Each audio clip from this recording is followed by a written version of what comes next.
Hello everyone, and welcome to another edition of the Excalibur Roundtable Tech Talk. I am Mike Fuson. We continue our exploration of infrastructure and operations, I&O maturity within our organization, within your organization, and things that, tools and ideas that we can use to help drive more I&O maturity. One of the greatest challenges for many customers is getting management buy-in to any I&O maturity effort.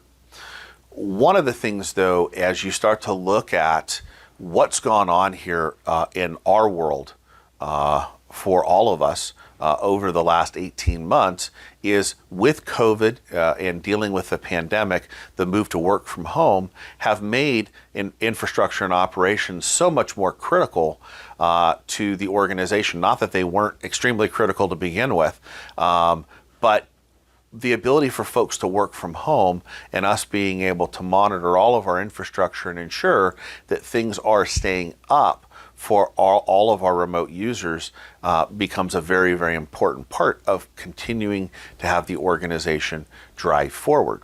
But we're also all having to do more with less. So we may not be filling positions. Or it may be just the simple fact that we're not all in the same location now together. And so you can't just go walk down to somebody's office or to their cube and chat with them about a problem. We have to collaborate and work in a little bit different manner. And that does make it a little bit more challenging. We may have a diversity of tools that we're leveraging. And that may create its own challenges, because where before we were sitting in front of an operations center, now we're trying to work from home on just 2 to 3 monitors. And that becomes a little bit more challenging to monitor all of the things that are going on from an operational perspective.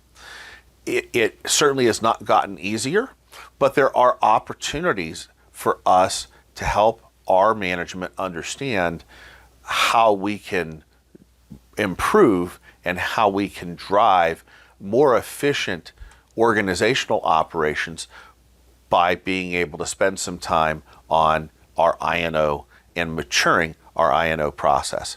Stay with us as we explore the ways in which we can mature those I&O processes.